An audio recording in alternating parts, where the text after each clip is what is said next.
ഇന്നിപ്പോൾ രാവിലെ റാഗി പുട്ടുണ്ടാക്കാൻ കരുതിയിട്ട് സ്റ്റീമർ വെച്ചിട്ടുണ്ട്.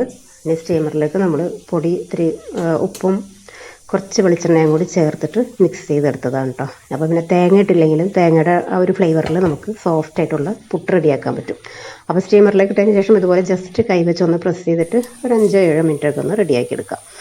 അപ്പോൾ ഇടയ്ക്ക് കുറച്ച് കുട്ടി പൂരീസൊക്കെ ഉണ്ടായല്ലോ. കുട്ടികളെന്ന് പറയുമ്പോൾ നമ്മുടെ വീട്ടിലെന്നും ഒരു സ്പെഷ്യലാണല്ലോ. അപ്പോൾ കുട്ടികൾക്ക് മോന് വേണ്ടിയിട്ട് കുറച്ച് കുട്ടി പൂരീസൊക്കെ റെഡിയാക്കി എടുത്തിട്ടുണ്ട്. അതിൻ്റെ കോമ്പിനേഷനായിട്ട് ചിക്കൻ കറിയാണ്. അപ്പോൾ ഉപ്പാക്ക് രാവിലെ എന്തായാലും റാഗിയുടെ എന്തെങ്കിലും ഒരു പലഹാരം കഴിക്കാനാണ് ഇഷ്ടം. എല്ലാ ദിവസമൊന്നും ഇല്ലെങ്കിലും പറ്റുമ്പോഴൊക്കെ അങ്ങനെ ചെയ്തു കൊടുക്കാറുണ്ട്.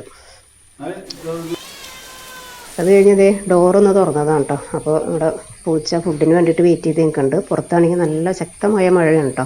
അപ്പോൾ ഈ മഴയുടെ സൗണ്ട് ഇങ്ങനെ കേൾക്കുമ്പോഴേ ഒന്ന് പുറത്തേക്കൊന്ന് നോക്കിയില്ലെങ്കിൽ എന്തോ ഒരു മിസ്സിങ് ആണ്. അപ്പോൾ അതുകൊണ്ട് കുറച്ച് നേരം ഒന്ന് മഴയൊക്കെ കണ്ട് നിന്നു. ഇനി പുട്ടിന് വേണ്ടിയിട്ടുള്ള കറി റെഡിയാക്കാൻ വേണ്ടിയിട്ട് കടുക് താളിച്ചെടുക്കുകയാണ്. അതിലേക്ക് സവാള, പച്ചമുളക്, ഇഞ്ചി, വെളുത്തുള്ളി, നമ്മുടെ ഇഷ്ടപ്പെട്ട മസാലകളൊക്കെ ചേർത്ത് കൊടുക്കാം കേട്ടോ. അപ്പോൾ ഇതിൽ വെളുത്തുള്ളി ഒന്നും ചേർത്തിട്ടില്ല. സിമ്പിളായിട്ട് പെട്ടെന്ന് റെഡിയാക്കാൻ എടുത്തതാണ്. മുളക് പൊടിയും മഞ്ഞൾപ്പൊടിയും ചേർത്ത് കൊടുത്തിട്ടുണ്ട്. അപ്പോൾ അതൊന്ന് വഴറ്റിയതിന് ശേഷം ഇനി വേവിച്ച് വെച്ചിരിക്കുന്ന ചെറുപയർ അതുകൂടി ചേർത്ത് നന്നായിട്ടൊന്ന് മിക്സ് ചെയ്തിട്ടുണ്ടെങ്കിൽ ബ്രേക്ക്ഫാസ്റ്റിനുള്ള കറി റെഡി ആയിട്ടുണ്ട്. അപ്പോൾ പുട്ടും ഇതിനിടയിൽ റെഡി ആയിട്ടുണ്ട്. അപ്പോൾ സ്റ്റീം പുട്ടാണ് ചെയ്തത്. സ്റ്റീം പുട്ട് കഴിക്കുന്നതിനോട് ഇത്ര വലിയ താല്പര്യമില്ല. പിന്നെ എളുപ്പത്തിന് വേണ്ടിയിട്ട് നമുക്ക് ഈ രാവിലത്തെ ബ്രേക്ക്ഫാസ്റ്റ് കിച്ചണിൽ വന്ന് നിൽക്കാൻ എല്ലാവർക്കും പൊതുവെ ഒത്തിരി മടിയാണല്ലോ. അപ്പോൾ പെട്ടെന്നൊന്നാകാൻ വേണ്ടിയിട്ടാണ് ഇത് സ്റ്റീമറിലേക്ക് ഇട്ടെടുക്കണത് കേട്ടോ. അപ്പോൾ ആദ്യം ഫുഡ് കഴിക്കുന്ന ആൾ ഉപ്പ തന്നെയാണ്. അപ്പോൾ എല്ലാവർക്കും ഒന്നിച്ചിരിക്കാനായിട്ട് കുട്ടികളൊക്കെ ഈ ഹോളിഡേയ്സിൽ കിടന്നുറങ്ങുമല്ലോ. മോനൊക്കെ ഉറങ്ങുന്ന സമയമാണ്. അപ്പോൾ പിന്നെ മോനെ വിളിക്കാറില്ല.